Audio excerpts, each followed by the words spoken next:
Sure. Can we see some of those policy statements sometime down the line? We'll talk about it, we'll continue talking about it. Yes. Because with those examples, it will be possible for us to go to a new department or management and say this is how schools are incorporating it in the policy statement.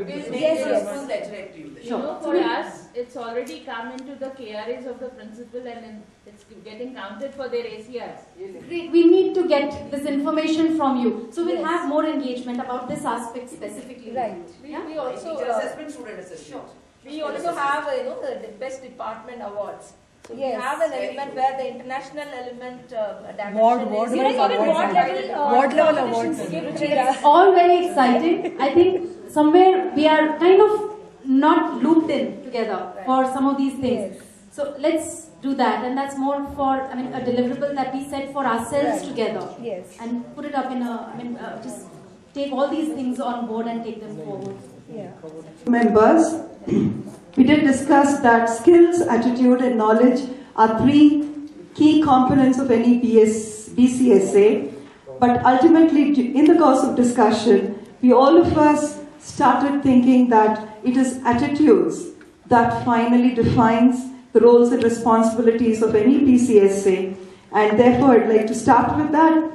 We've defined attitudes with 5 A's: the availability of a BCSA, the accessibility, the adaptability, the approachability, and acceptability.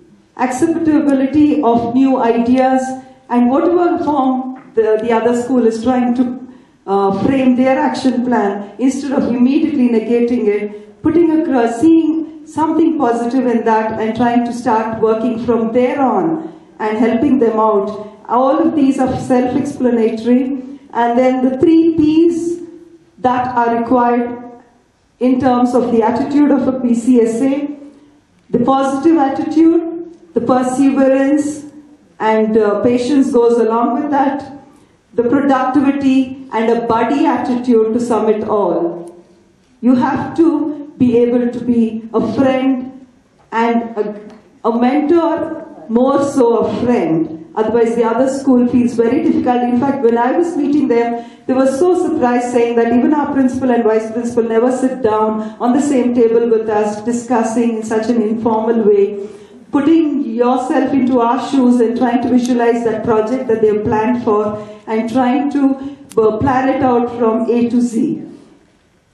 Yes, ma'am, would you? Important because you need to keep yourself updated on the various British Council programs, and you need to be able to convince the schools that are with you to be a part of these programs, especially if that's going to help them some way in their ISA work.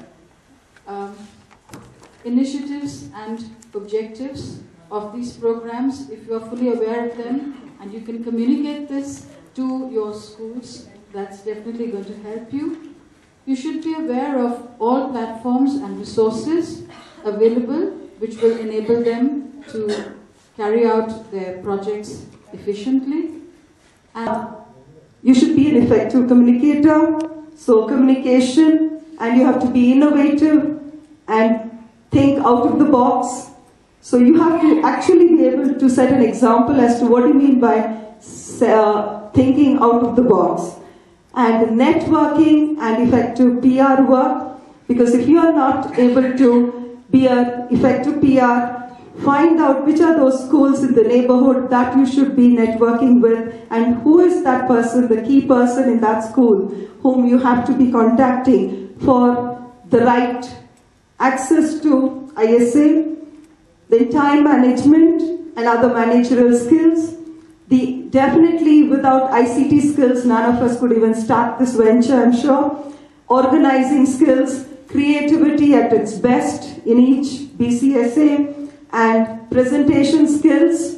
We've just tried to sample it out here, our creativity in presenting it. And definitely the planning. Planning from day one till the day that you're